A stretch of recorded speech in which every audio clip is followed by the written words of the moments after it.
ازيكم؟ عاملين ايه؟ النهاردة هعملكم الحاجة الحلوة دي اللي انتوا شايفينها بايه؟ بعيش مصري.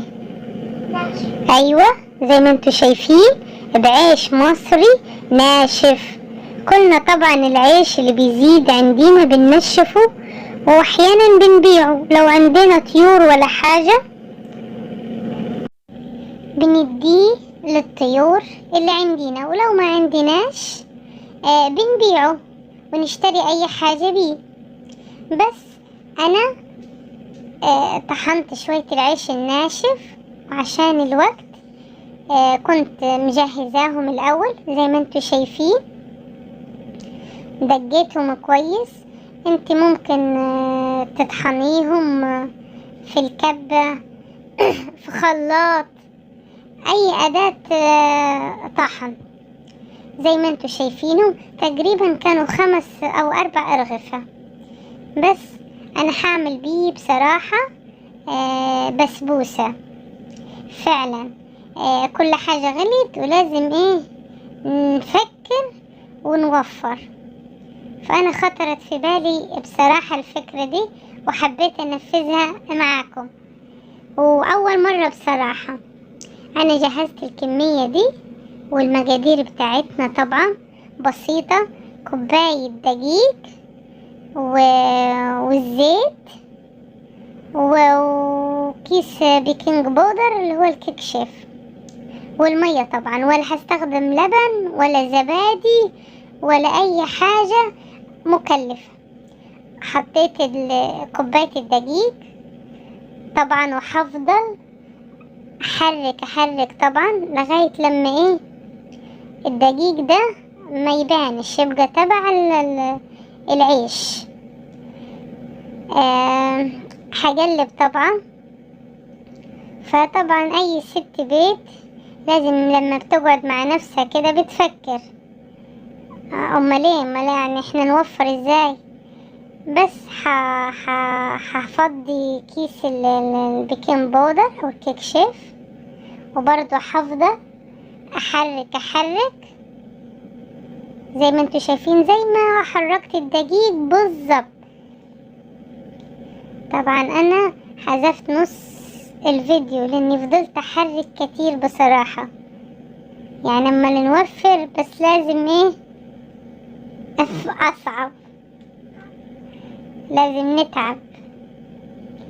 بس فانا حطيت معلقتين سكر كده، يعني لزوم التحلية الخفيفة. وبرضه فضلت احرك. لازم يعني احس ان الخليط اللي قدامي ده زي خليط البسبوسة، عشان ما احسش ان انا ما بعملش حاجة وخلاص. شايفين؟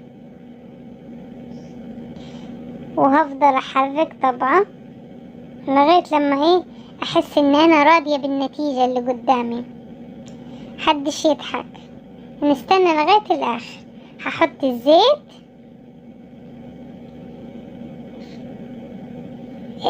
قد كوباية كده، يعني بتاعت 120-125 جرام. بس طبعا زي انا ماشية زي خطوات البسبوس.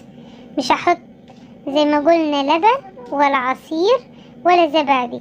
لازم كله توفير الحاجات اللي موجودة في البيت. ولو انه الزيت كمان دلوقتي رافع، طب هنستغنى بالزيت معلش، نديها زيت وخلاص المرة دي حتى صغيرة. ونكمل المية. انا عبيت كوباية من المية، وهبتدي اعجن الخليط اللي انتوا شايفينه ده.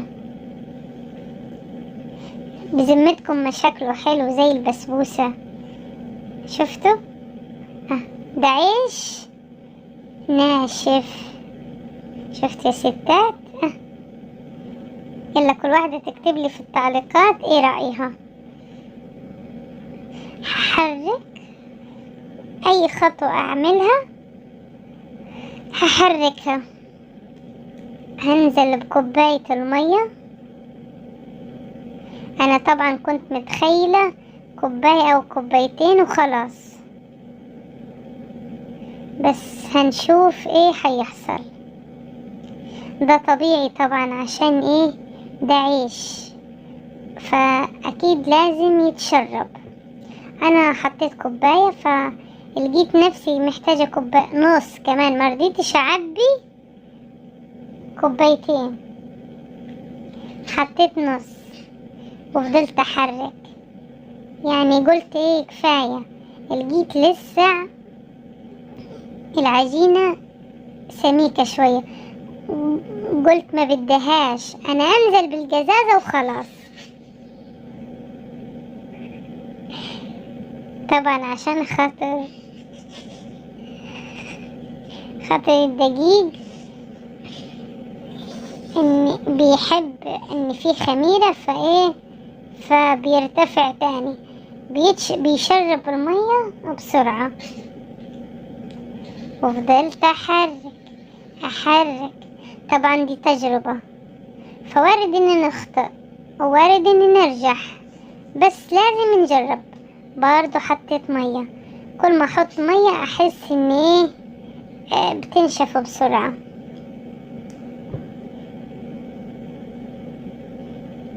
شايفين؟ لغاية لما احس ان الخليط يعني حلو كده. انا بحب البسبوسة تبقى عجينة لينة بصراحة، ما بحبهاش ناشفة، لان هي بتدخل الفرن وتنشف. لا، العجينة تدخل طرية وتدخل الفرن تنشف شوية، وانتي بالعصير هتطرى. فانا لازم بصراحة اخليها ايه، عجينة لينة. وفضلت احط مية واحرك لغاية لما قلت لا، كفاية خلاص. حتى دقتها وتشوف ايه نسبة الطعم، ايه الحكاية. قلت حلوة برضه، ماشي الحال. اخر حركة حطيتها في الصينية، وزي ما انتوا شايفين بصراحة انا عملت صينيتين بالحجم ده، لان الخليط كان كتير. كنت افضي في صينية، ولغاية لما اجيب صينية تاني الاقيها زي خمرت كده، اروح اجيب صينية تاني. يعني ما شاء الله توفير وزيادة. انا عملت ايه، صينيتين بالحجم دي. الصينية دي على فكرة حجمها كبير خالص، بس مش واضحة في الفيديو. يعني تقريبا دي بتاعت 32 سنتي عرضها. حطيتها في الفرن، وهالنتيجة فضلت في الفرن بتاع ساعة الا ربع. طبعا انت حتتابعي زي ما انتوا شايفينها بالشكل ده. طلعت ناشفة شوية، بس انا ايه، كنت متاكلة اني في عصير. العصير ما بحبش اعمله تقيل، يعني برضو نوفر سكر. مش احنا بنوفر بسبوسة ونوفر زيت، ما نوفرش سكر. فلما الشربات يبقى خفيف كده بيبقى ايه، اخف. هنزل بيها بالشربات، شايفين، وحرك الصينية يعني على كل الجوانب عشان خاطر ايه، تتشرب. ايه رأيكم، دي بسبوسة ولا مش بسبوسة؟ يلا، واي حاجة حنحسها غليت حنبدلها باي حاجة ارخص. هو ممكن ما تبقاش في نفس الطعم، بس اهو يعني اقل درجة او درجتين احسن ما فيش واصل. قلت ادوق طعمها بأمانة، ما حلوة يعني. هي مش حلوة لا، بس حلوة مرة واحدة بس، يعني ماشي حالها واتاكلت بسرعة وزي الفل. يعني حتى بنتي كانت عندي قلت هات يا ماما دوق، ونزلت بالمعلقة زي ما انتوا شايفين. ده كله لغاية دلوقتي انا ما غطيتهاش عشان ايه؟ تتشرب العصير عشان برضو تطرى. غطيتها عشان خاطر ايه؟ المية تتشربها.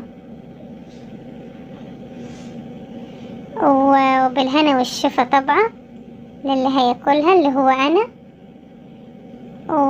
وعلمتكم حاجة اكيد قليل اللي عملها، او تقريبا ما فيش حد عملها، واللي ما عملهاش يجرب بالطريقة دي. عندنا عيش كتير خسارة ممكن نستغنى عنه او ممكن نبيعه. شكرا يا بنوتي بتقولي اعملوا لايك. شفتوا انا كل شوي بصوركم وهي بتنقص. شفتوا شكلها؟ طبعا ده لو في واحدة عندها عاوزة تزينها ولا حاجة هتبقى حلوة. ادعموني بلايك لو عجبكم الفيديو. باي.